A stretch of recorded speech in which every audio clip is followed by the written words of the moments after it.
Welcome into the Ideas Have Consequences YouTube Live Q&A event with me, Larry Alex Taunton. We're delighted to have you again. I enjoy doing these because I enjoy engaging directly with you as much as possible. We've collected a number of questions from across various social media platforms, but you can still post questions. We have guys here offset and also in Dallas who are collecting those questions and who will be sending them to the questioner, Zachary, who is over here just off camera, and you should be able to hear some of those. But today we're talking about Bill Gates. Bill Gates. And I hope that most of you have seen the podcast that we put out just a few days ago. I guess it was, I don't know, maybe Friday that we dropped that podcast about Bill Gates and who Bill Gates is. Now, as I have been saying on most of these podcasts, I'm not chasing a lot of rabbits to try to search out answers to things for which I'm not sure there really are answers. Rather, I want to stay on the main trail. And by the way, just have to throw this in. I think I've come up with a name for those of you who are followers, subscribers to this podcast, regular posters in the comments. A lot of you have made, I said that I wanted some suggestions for what I call you. And a woman, she gave me the idea. You know, I've had Tauntonians, Tauntonites, all kinds of interesting suggestions. But here's the one that I think is the winner.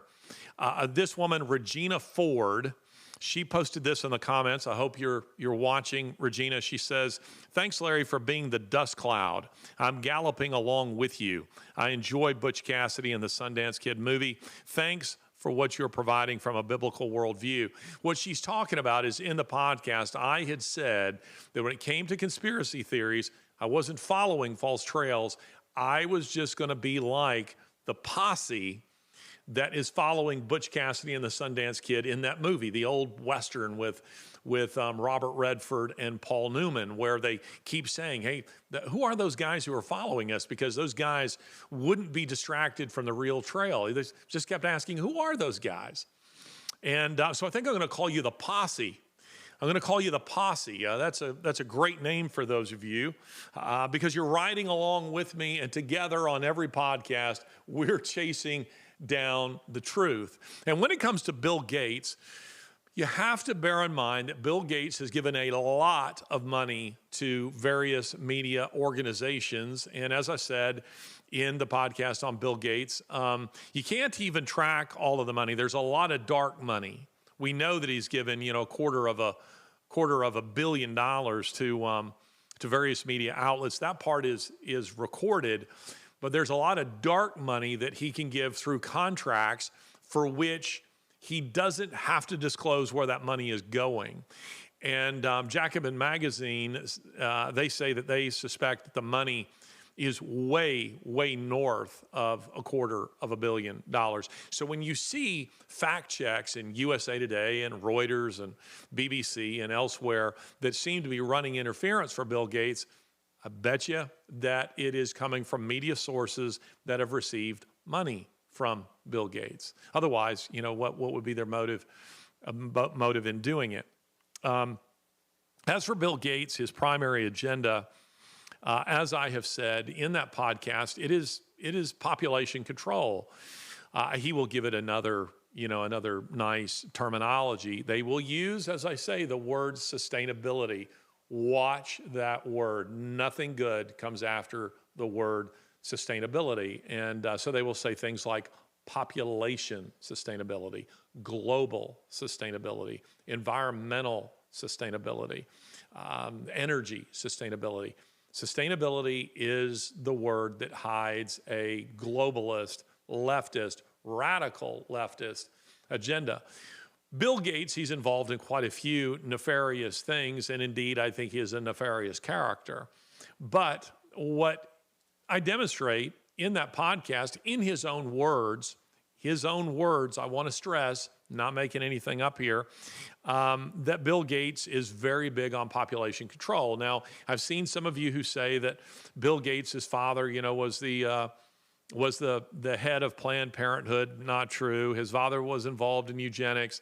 Not true. His father was a very successful attorney, but his father was on the board of Planned Parenthood in Seattle. So obviously this is a worldview that to some extent he has inherited, but I don't know to what extent we do or don't blame his parents. And again, I really don't want to get too caught up in what moms and dads were or weren't doing. I want to focus on, I like what Abraham Lincoln said when someone asked him a question about his grandfather. He says, I'm less concerned with who my grandfather was than with who his grandson will be. And I am more concerned with who Bill Gates is rather than who his father or his grandfather or whoever was. Bill Gates is a guy who is all about population control, population sustainability, which really is about depopulation. Now, the way he hides this is he says that, we are all about, as we show you in one of his own videos. And by the way, the fact that it's one of his own videos is very significant. And it's because, as I have said to you, it's one thing in a Q&A like this. I'm very sympathetic with people who on live television or on stage or something like that misspeak. It's easy to do that. I do this long enough on YouTube Lives. I'll end up saying something that I didn't mean to say, or I'll misspeak, or I'll, whatever. It's just inevitable. When you speak as much as, someone who is a public speaker or does a lot of public speaking can and will do. But when it's your own video that you are scripting, that you are carefully editing, that does not go out and get posted on places like YouTube until you say, yes, I like that, that tells us quite a lot. And Bill Gates' video on that's from the Gates Foundation, that's on population sustainability, they've given it a title, something like that, is to me very telling, because the kind of language that he uses in the video is interesting. He says this: so Melinda and I wonder whether providing new medicines and keeping children alive, would that create more of a population problem? The way he even asked the question to me is interesting, because it's not the way normal people think. I don't think that when I'm seeking to help a drowning man, that the first question that comes to my mind is whether or not this will lead to a problem in population sustainability.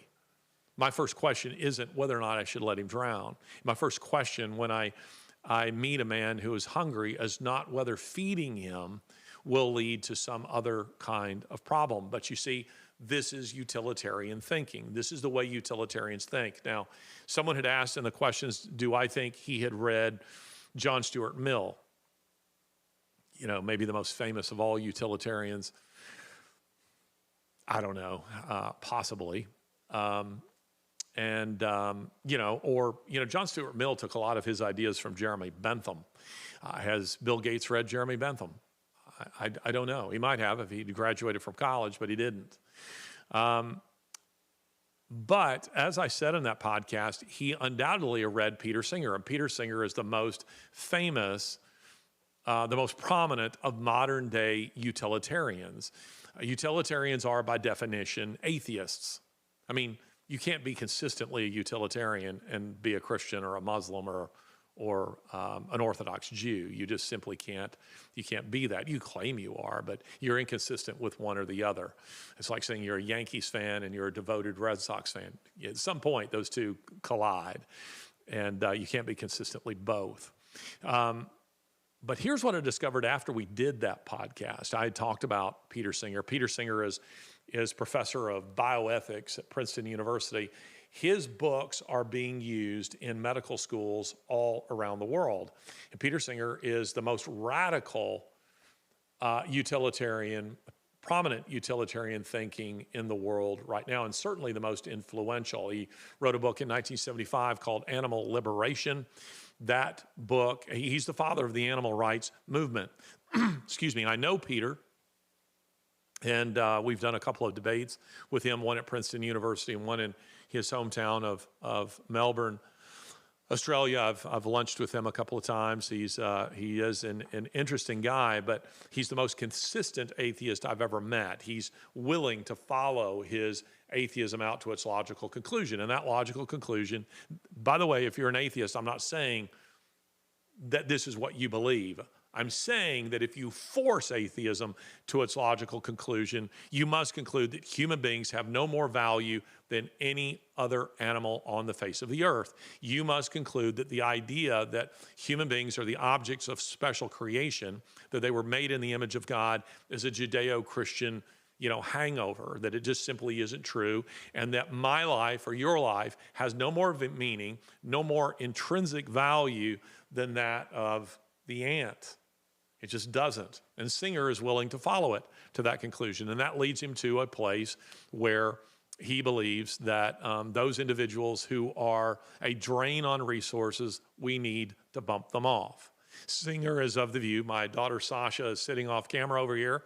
She has brought our very lovely granddaughter to see us. And imagine this, as I'm looking at that beautiful little girl, Abby Kate, what a beautiful child she is. Singer is of the view that Sasha, as a mother, should have gotten 28 days to decide whether or not to keep Abby Kate or to kill her, to euthanize her. What do you think of that? It's an evil philosophy.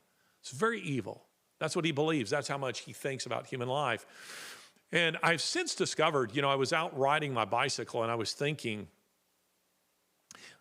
about how Bill Gates is a utilitarian and how he must have a connection with Peter Singer. And so I stopped on my bike, got my phone out, and I did a quick Google search. Guess what? They do have a connection. Bill Gates wrote the foreword to one of Peter Singer's books.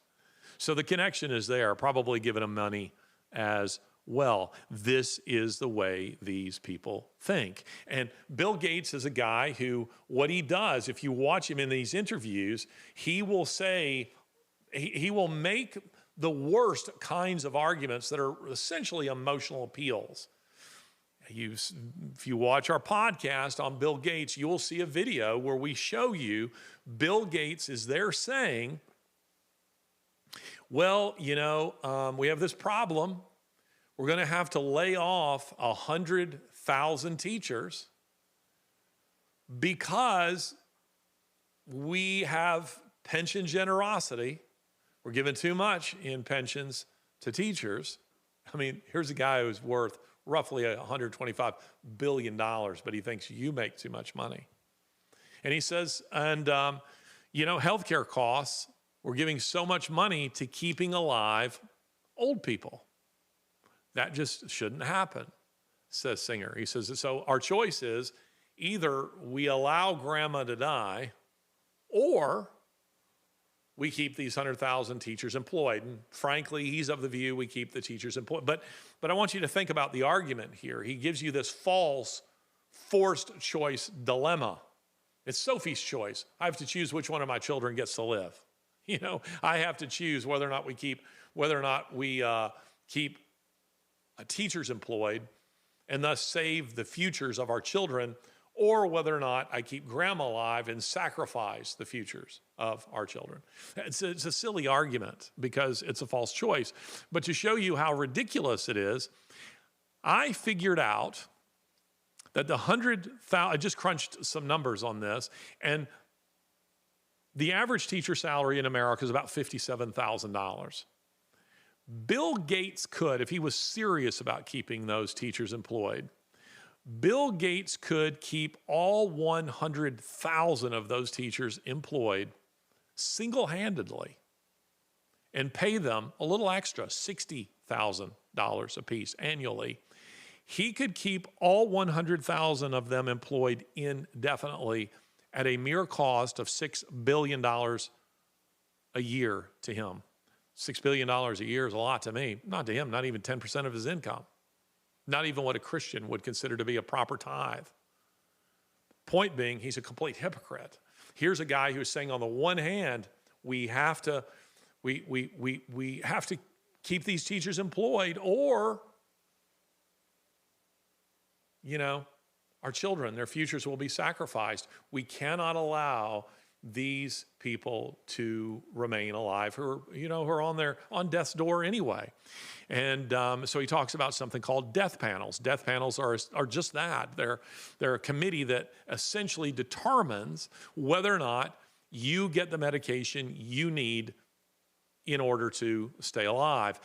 I want to make a modest retraction in something I said on that podcast. I showed you a video of a woman whose name has escaped me, but she is it's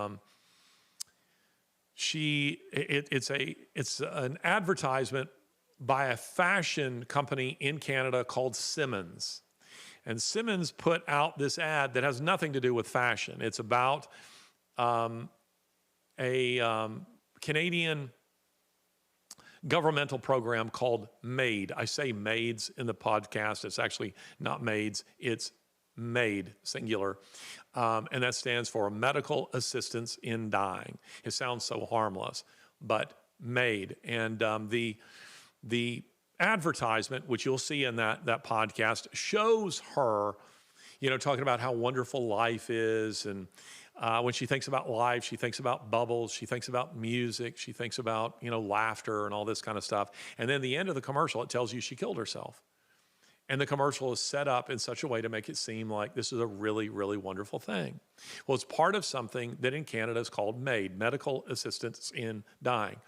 What I've since discovered, since talking about that on the podcast, is this particular woman who kills herself, she actually had applied, I am told, at least her friends say that this is the case. She says that she killed herself because she chose medical assistance in dying because she suffered from a kind of connective tissue disorder that caused her a lot of pain. I don't know if it was lupus or exactly what it was, but it was something that caused her a lot of pain. And she said that, she couldn't live with that pain. And so she chose to commit suicide with the assistance of the Canadian government. What I've since discovered is that she was seeking medical help as a part of Canada's socialized medicine, and they denied it to her. She didn't get it. So she wasn't getting, as I understand it, she wasn't getting the medication and treatment she deserved, the pain medications that she needed. So what she did was she turned around and she applied with the Canadian government. So it's the Canadian government that turned her down for the medication she needed, but now she applied to the Canadian government to be a part of MAID, Medical Assistance in Dying.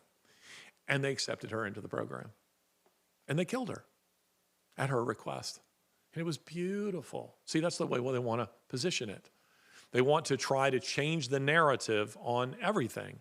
They want to change the narrative on sexuality, on abortion, that abortion is beautiful. Shout your abortion. Go look that up. There's a website called Shout Your Abortion.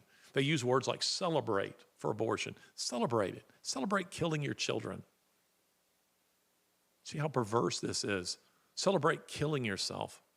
I was surrounded by my friends as I killed myself. It's awful. It's evil. But this is the kind of stuff that Bill Gates is up to his neck in.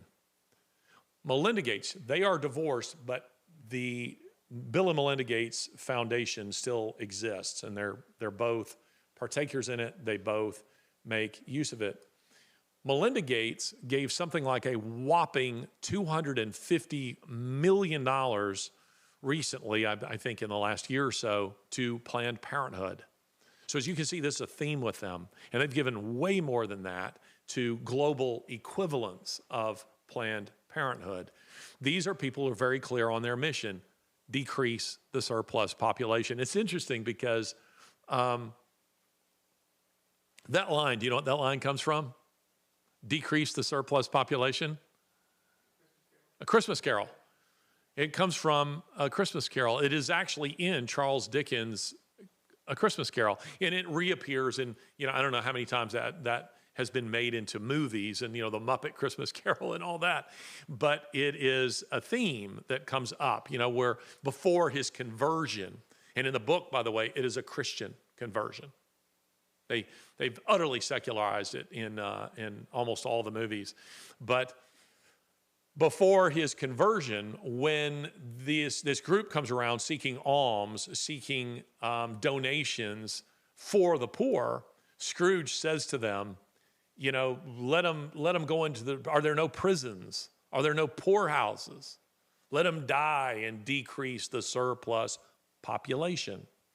It was roughly the time of Charles Dickens that this became a major theme, and it became a major theme as a result of the writing of Thomas Malthus, a British writer who wrote, I think the book was called maybe I shouldn't call it a book because I think his actual title was An Essay on Population. So you'd probably say it was an essay, not a book, but that was published in the 1790s. That was after A Christmas Carol was written. But nonetheless, the point is these ideas were in circulation in the second half of the 18th century in Britain, and they just have carried on.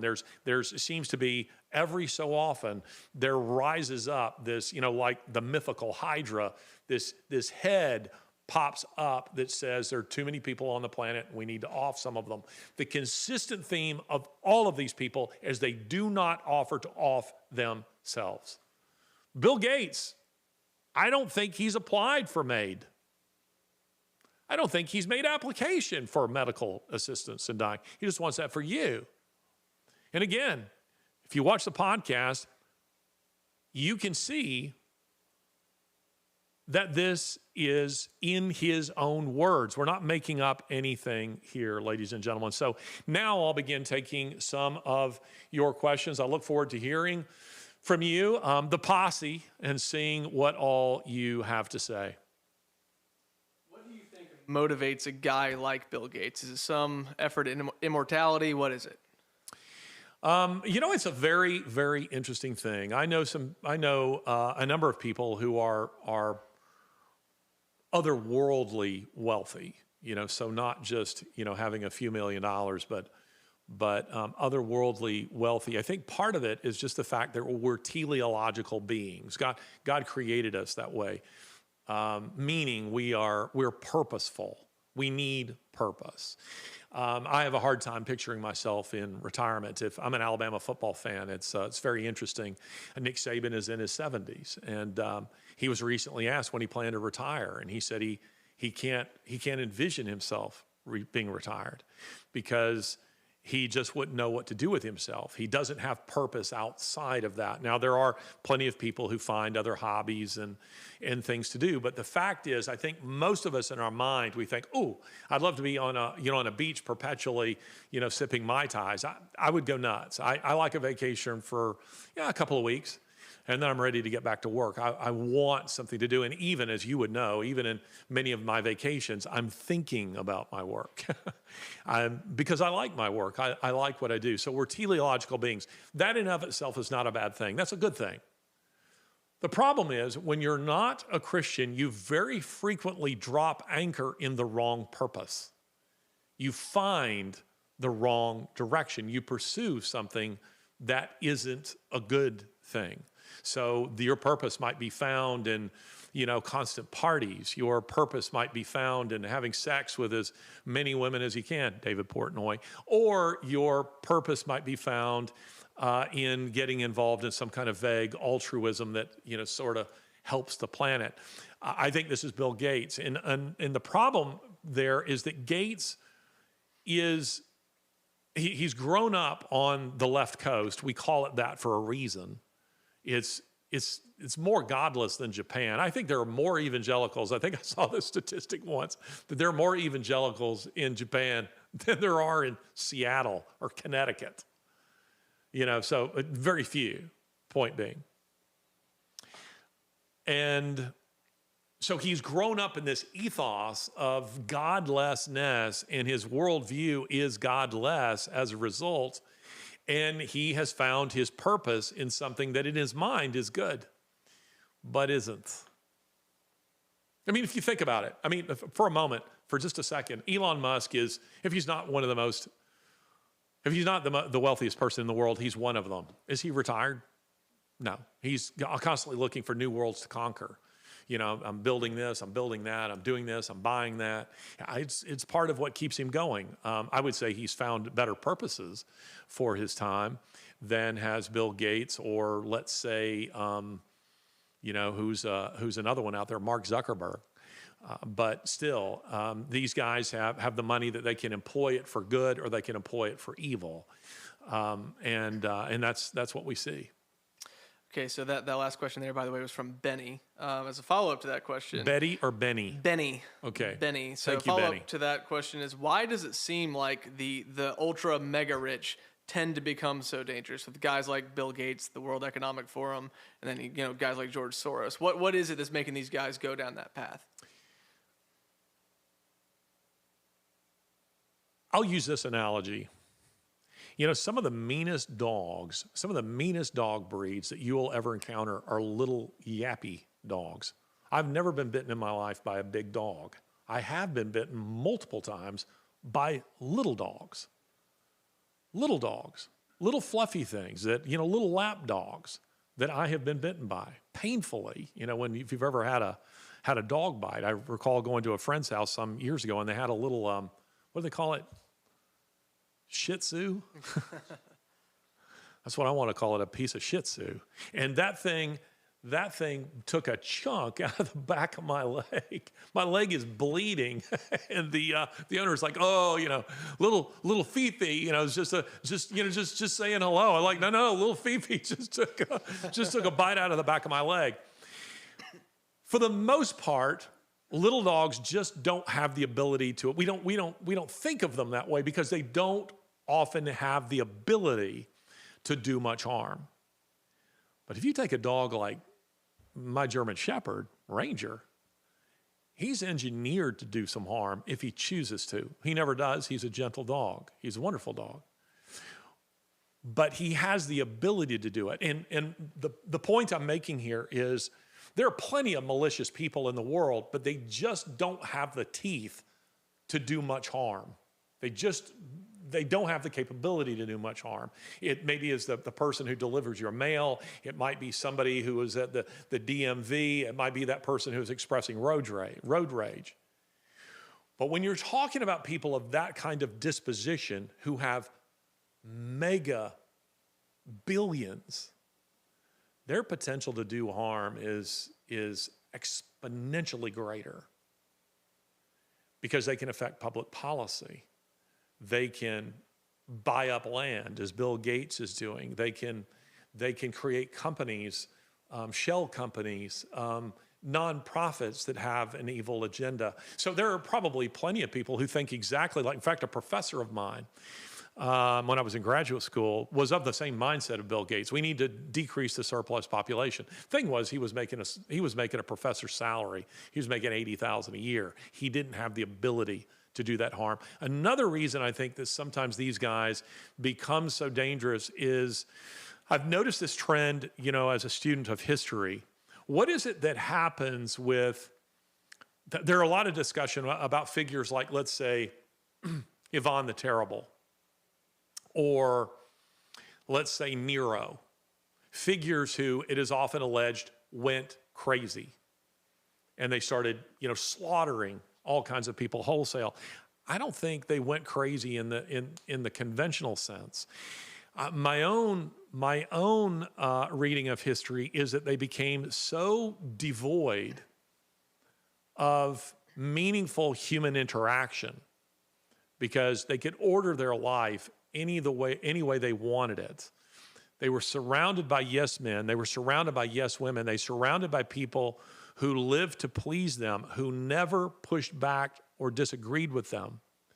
And so they eventually kind of lost touch with reality.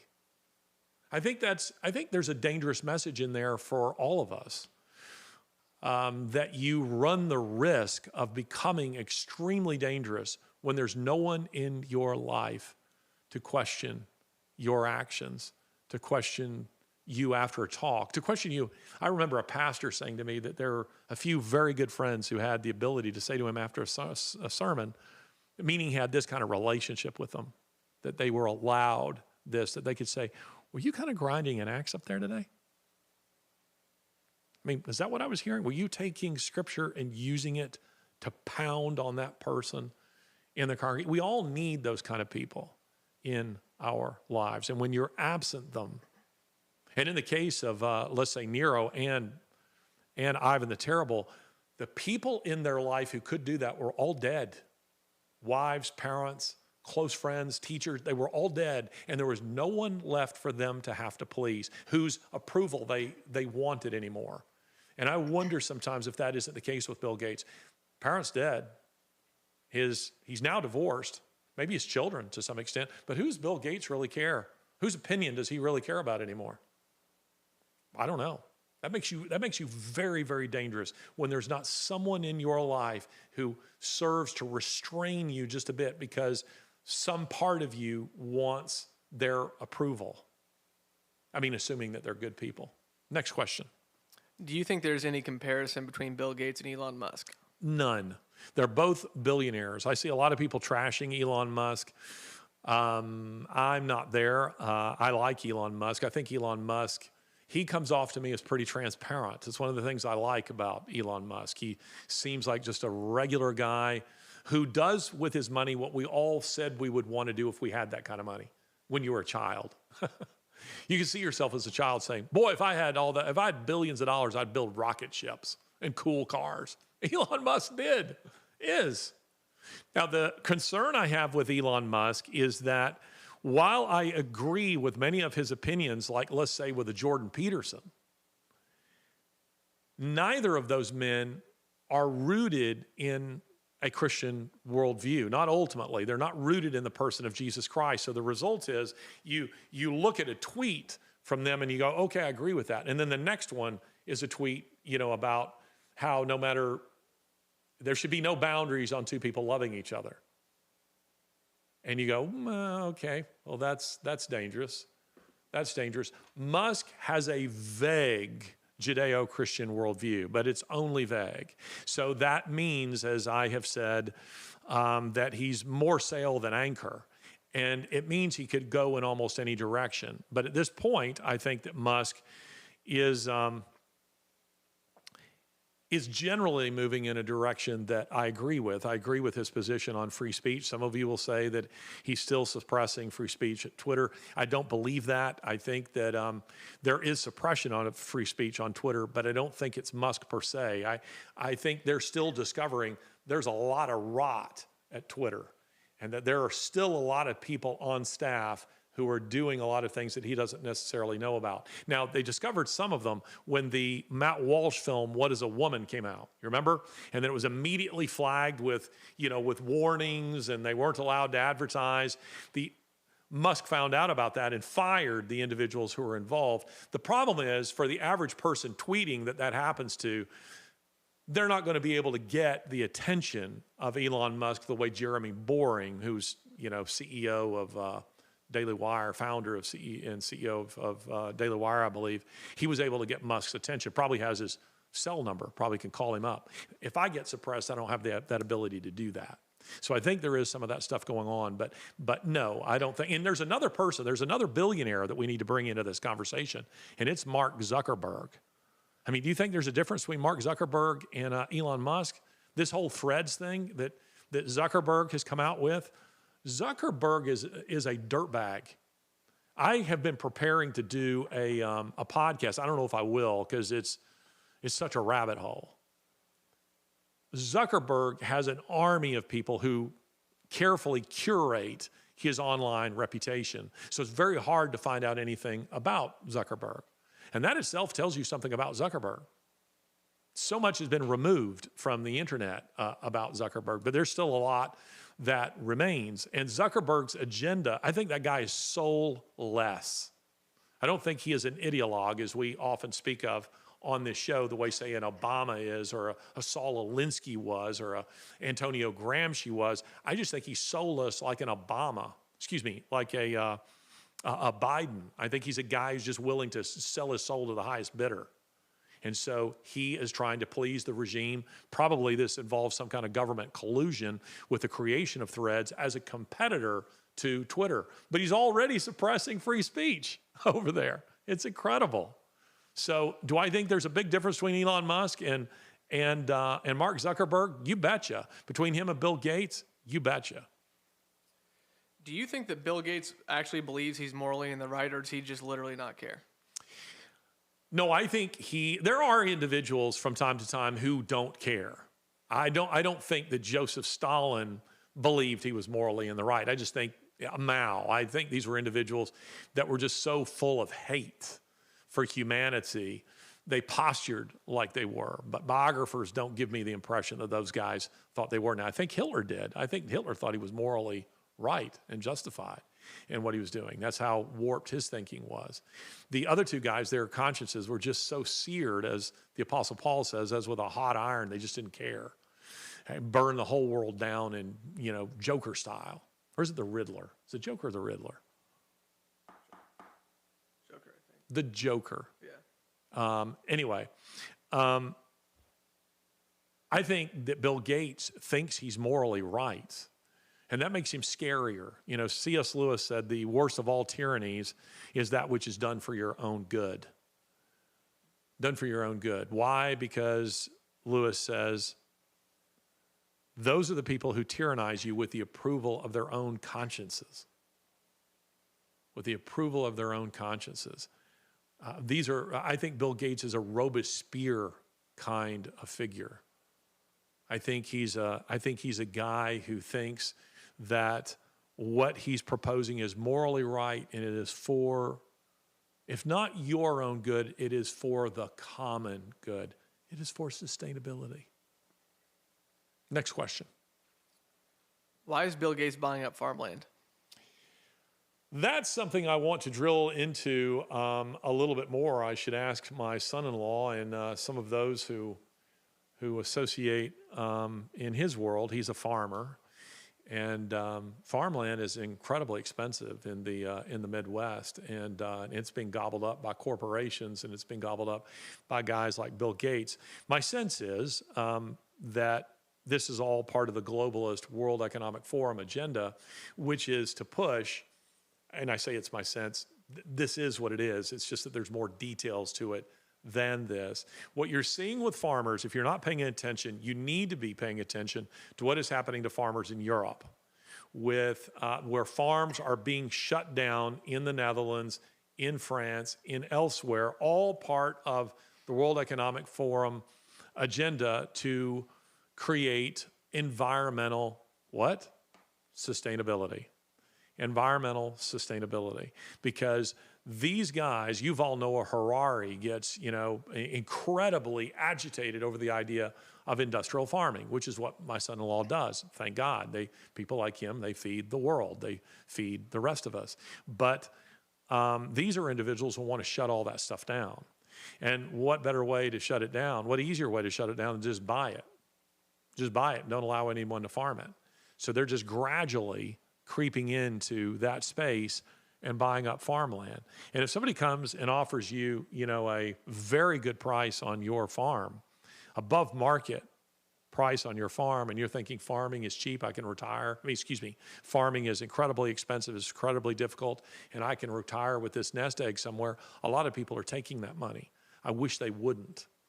I wish they would somehow be willing to say, I'll take less money and sell to the farm next door, or something like that. So I think that what he's doing there is, there's a very nefarious agenda in that, and it has to be stopped. So we have a question from Gay Frogs. What is the family history of Bill Gates? Do you know anything about his family history, and did his parents share the same worldview, or do you know anything about his family history? Gay frog? Gay Frogs.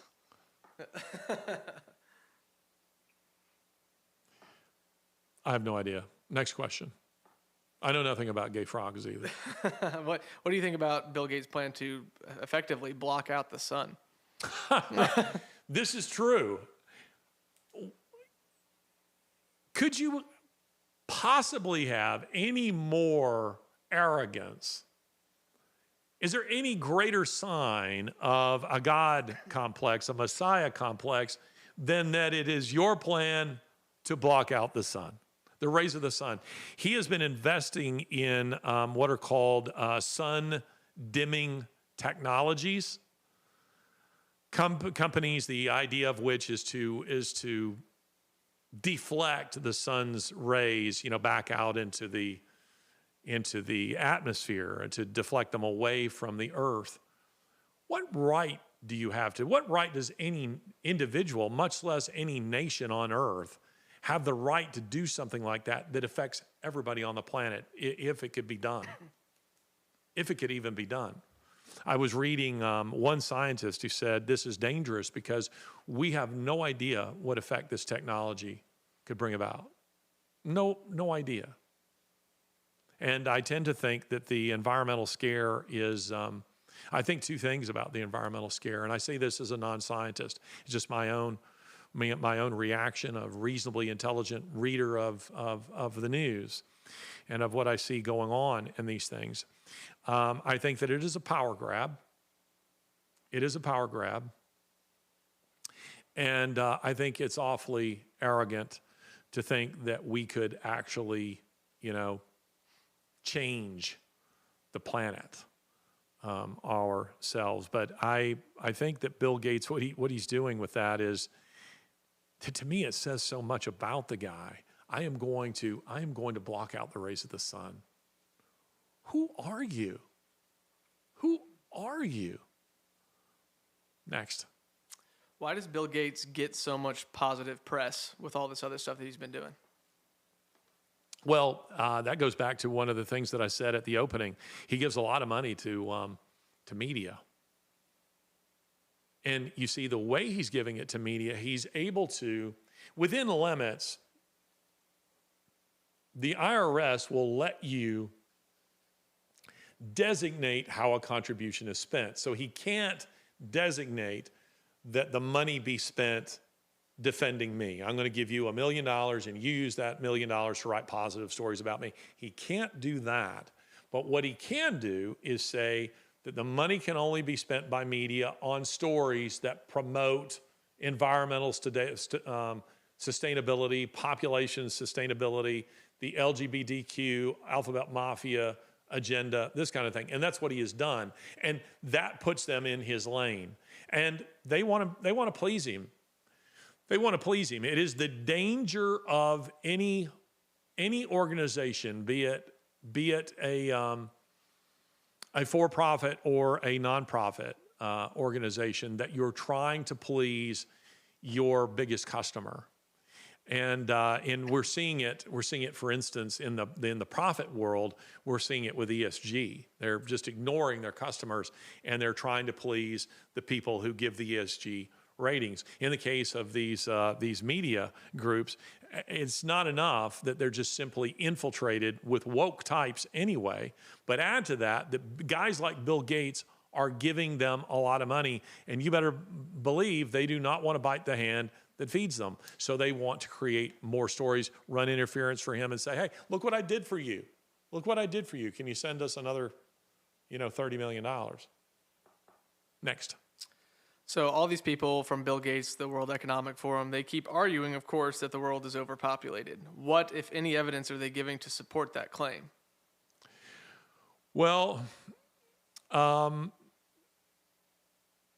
the evidence that they offer, again, you can watch our podcast on Bill Gates, where we have in the podcast Bill Gates, putting out, a chart, a graph that he's discussing on the global population and why this is leading to complete disaster. Now, this is, if I haven't said it, and I don't think I have, is contrary to a biblical worldview, which one of the Lord's first commandments was, be fruitful and multiply.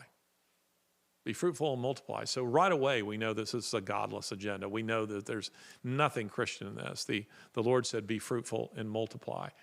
Paul Ehrlich, a guy who wrote The Population Bomb I think in 1968 is when that was published, he offered all kinds of, apocalyptic scenarios, as all these guys do. The depopulation mafia, they all offer apocalyptic scenarios. It is secular eschatology. It is the end of the world as we know it. You can almost hear REM singing in the background because everybody's about to die if we just keep going in the direction that we're going, and we do not slow population growth. So the statistics they use are often rigged to give the particular outcome that we want. How does anybody actually even know what the global population is? I mean, that would be a question I have. That right there is guesswork.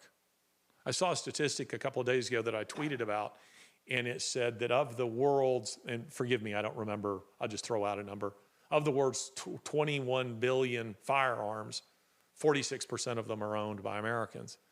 How does anyone know how many firearms there are in the world? That is an unknowable figure. You can't possibly know that. That's just made up. And not every country is doing a census or doing them accurately or even telling the truth when they do them. So we don't know what the global population is, but I will assure you that whatever number they're using, they're going with the highest one they can get. Or to put it another way, they're going with the highest one that they can get away with. And if you read the first global revolution, which was an academic paper that was published in 1991, that the World Economic Forum is part of their agenda and the Bill Gates agenda, they say that they've made up most of the environmental disaster scenarios that they've come up with because what they really want to do is to depopulate the earth. They say, and I quote, "The enemy is humanity itself." That's so I think their data, it's meant to frighten you. It's like that meter, that throughout the pandemic, CNN loved to keep up of how many people were dying of COVID. Go ahead. Okay, it's a question here from Lorelei. It is... I think it's Laura Lee. Or is Laura it Lorelei? Lee. Maybe it's Laura Lee. What is the Styx song? Is it Laura Lee? I thought that was Lorelei, but she might be Laura Lee. Is that Lorelei? I think so. See, I should know that because you're not old enough to know that Styx song. I like the song, though. Okay, well, then if it's Lorelei, then maybe it's Lorelei. So the question is that, Bill Gates, the World Economic Forum, they've basically made their enemy what they call populism and nationalism. Can you define those terms? Because the media uses them a lot as well. Say that question one more time. So the bad guy for the World Economic Forum is what they call through the media nationalism or populism. Yeah. Can you define those terms for us and understand why it is that the World Economic Forum and Bill Gates are so against nationalism or populism? That's a very good question, and there's some subtle distinctions between the two. Populism is just simply a grassroots movement. That's all that is. Populism is the people. It's the popular will. It's the people, and they have deliberately made that into a word that you start thinking like words like Nazi. To be a populist is, that word was used a lot in the backlash of the vote over Brexit, where the British people voted to leave the European Union. Populism became a great evil because of that vote. Hey, this is terrible. This is awful. This populist. Trump supporters are often referred to as not just MAGA people, but as populists. Populists are just simply the opposite of the elitists. They're just the common folk. And what you're seeing around the world, and I know this because I've observed it firsthand in countries like Germany, like the Netherlands, like France. I was in France when all this rioting began a few months ago. Like Brazil. I was in Brazil, Colombia, where else? Anyway, all over the world, we're seeing these populists, the United States, Canada with the Freedom Truck people, Freedom Truck Convoy. These are all populist movements. I am much more in favor of populism than elitism. It's not to say that populists are always right. They aren't. But populists, that reflects the will of the people, the majority. I think most of your populists in the United States come from red states. They're just your common people. That's all they are. Nationalism is, of course, one's patriotic fervor for their own country. And often populists are nationalists. Now, I frankly have no problem with nationalism. But the way they define nationalism is fascism. And that's because the fascists were nationalists. They were hyper-nationalists. But so were the communists. I mean, Stalin's Russia was hyper-nationalist. Mao's China, hyper-nationalist. Modern-day China is hyper-nationalist. So fascism can take on some very ugly characteristics, but any worldview can. And having pride in one's own country isn't in and of itself an evil. In fact, I would very much like to see a lot more nationalism in this country and a lot more nationalism in Europe. I admire people who love their own country. My mother is a Canadian. And my mother has always been a proud Canadian. She has never become a U.S. citizen, even though she's lived in this country now. How long has she lived in this country? 64 years, I think, now. But she's never become a U.S. citizen. And that is because she is a proud Canadian. So less proud these days with what's going on in Canada. But she's proud of her Canadian heritage. I get that. I'm proud to be an American. So no problem in that. Oh, and excuse me. And why have they made them the enemy? Because these are people who are opposed to a World Economic Forum globalist agenda. These populist uprisings you're seeing are all in reaction to the globalist agenda. The farmers in the Netherlands and in France who are reacting to these carbon emissions standards that are completely unreasonable, that are attacking farmers. Those are populist uprisings. That's what those are. Go ahead. So I guess a couple of follow-ups here. So one, Lorelei commented back that her name is in fact Lorelei. So I'll take the win on that one. So sorry, Lorelei. Two things there. So what you just mentioned, there's actually been quite a few comments about what happened in the Netherlands. Well, I think this past week, with essentially the governmental change that was motivated by the Dutch farmers rising up. And then two, kind of related to that and what you were just talking about. So is Bill Gates and the World Economic Forum, are they inherently anti-democratic? Yes, because they're unelected bodies. It doesn't mean that there aren't members of the World Economic Forum or attendees who are not themselves elected from their individual countries. But the World Economic Forum is itself an unelected body who is endeavoring to force their radical agenda on the rest of the world. And the thing I haven't yet decided is who has the greater influence, the World Economic Forum on Bill Gates or Bill Gates on the World Economic Forum. And I tend to think it's the latter, that is Bill Gates on the World Economic Forum because his money allows him to do that. I mean, the World Economic Forum doesn't own any armies. They don't possess a country.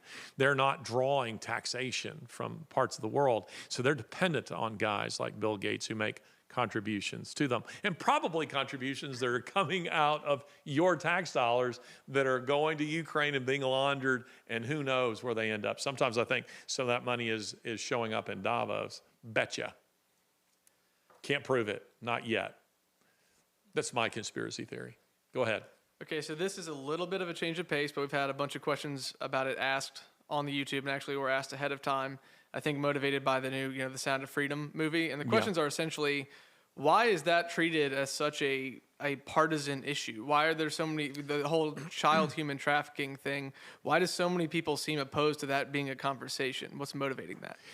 Yeah, that's actually a very interesting question, and it does relate to this, whether or not the person asking it or not realizes it, because have you noticed that anything, this has gone on for at least 20 years, that anything that is popular with the populists, in this case, red state Americans, the elitists don't like and have to trash it. So Donald Trump, popular with populists, with red staters, we got to destroy him. Jim Caviezel's first big movie, The Passion of the Christ, the left hated that movie. It became I think the highest grossing film of all time. And they hated it. They hated it, and did everything they could to trash it and destroy it. And that's because it had a message that they didn't like, and they weren't profiting off of it. They weren't making any money. Hollywood wasn't making that money. Same with Sound of Freedom. But I think of a line from Shakespeare, methinks thou dost protest too much. It is a little disconcerting that you're seeing media outlets like CNN and others trashing this film and having so-called expert panels who are coming on and saying, this is exaggerated, this is a dog whistle to conservatives who are scaring people, that all this stuff is, this human trap. We know, beyond the shadow of a doubt, I know from personal experience, my daughter Sasha, sitting back there, knows from personal experience, human trafficking is a real thing. It is going on in a big way, and it's going on in one of the biggest places it's happening is where Sasha came to us from, Ukraine. I was trying to imagine CNN doing this with, say, a film like Schindler's List and having a panel that said, these statistics are all overblown. The Holocaust wasn't nearly so bad as the way they're trying to make it sound. They only gassed a few people. They didn't gas all the, how incredible that they're doing this. Why would you want to blunt the efforts of a group of people who have made a film to bring attention to human trafficking, to the sexualization of children, to the organized rape of children? Lori, my wife, showed me yesterday that locally a little girl was snatched from her parents' car just, I think, yesterday, here in the state of Alabama. Praise God. Yeah, Jonathan just said they found that little girl. Thank God. Lori and I stopped what we were doing right there, and we prayed for that little girl. I just felt so upset by the story of that. Thank God that's the case. Unfortunately, most they don't find. They don't. And I will tell you that in Ukraine, I've spent a lot of time in that country and in South America, and I can tell you firsthand that human trafficking is a huge, huge problem. So a follow-up to that question that was asked by Chris ahead of time. Chris asked about the human trafficking, child trafficking. He said, what, if anything, can normal people do to help prevent human and child trafficking that is so prevalent now, it seems? Well, that's an excellent question, Chris. I need a little time to think on that to give the most meaningful answer that I could give. I think certainly the most obvious one is parents, keep an eye on your kids. Train them up to be wise, and by that I don't mean that they live in a they live in a virtual prison where they don't ever get out and see any of the world. On the other hand, I think that we cannot behave as we did when I was a kid. When I was a kid, I rode my bicycle all over town, and I mean like when I was 8, 9, 10 years old, I would be at a house. My parents didn't even know where I was necessarily. And they just knew that would be at one of the neighbors' houses or whatever, or Miss So-and-so would pick me up on my way home from school because I walked home from school, and various parents would see me and pick me up and give me a ride home. These days, you're having to be, hyper vigilant about things that you just didn't have to be as vigilant about a long time ago. Another thing I would say is that there are certainly ministries that you can get involved in and aid, getting involved in helping children. The primary feeder for human trafficking in Ukraine are the orphanages. It's the orphanages. The orphanages are the feeders of children into this. They're the incubators, the same as in Russia. And by the way, Sasha was going to join us on the Q&A today. She got a little nervous because it's live and it's a little tough. So we're going to record a podcast with Sasha. I will interview her. And why would I be doing that? Because Sasha is the subject of this book, The Grace Effect, my first book. And Sasha's my hero. She's one of the bravest people I know. She is a fearless evangelist and defender of the faith. And she has a very powerful story that I think is very relevant for this time. And so you'll get to see that podcast at a later date.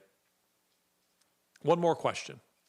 So the church, when it comes to a lot of this stuff that's going on, has remained largely silent. And there seems to be a lot of Christians who are content to go to a sort of theology where they can content themselves with study but not action. What would you say to those types of churches and Christians to call them into action? And what do you think about that? Couple of things. We just recorded a podcast that I've given the working title of Where is the Church? Where's the church? A lot of us are wondering, where's the church? How is it that there are churches on just about every street corner in America and their impact on the culture is disproportionate to its size? You know, you've heard of punching above your weight. They're punching well below their weight. So we answer that question. That will be released sometime next week. This Thursday, just to give you a heads up, we have a podcast coming out on Thursday, and I think you'll be very, very interested in that particular podcast that we will drop on Thursday morning. I'm trying to remember, what is that podcast about? Remind me, guys. It's gone straight out of my head. We will post it on my Twitter. It's terrible that I should forget that. I think there is a type of person who is given to legalism that loves to retreat to the minutia of theology. And it almost naturally follows with people like that they're not very engaged in the world. They're like people who are always shining their gun but never use it. They're always cleaning it, but they never, ever use it.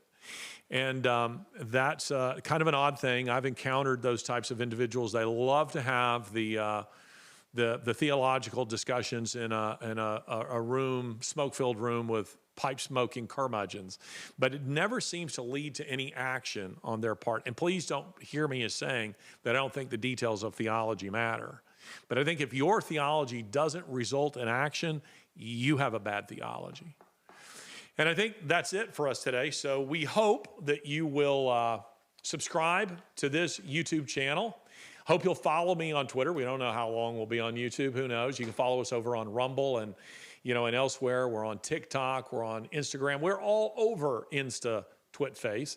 But you can subscribe and follow. And I look forward to seeing your comments on this and engaging with you on this. And thank you for following this channel, and thank you for watching this podcast. We hope to be able to equip you, to encourage you, and mobilize you. You guys have a great day.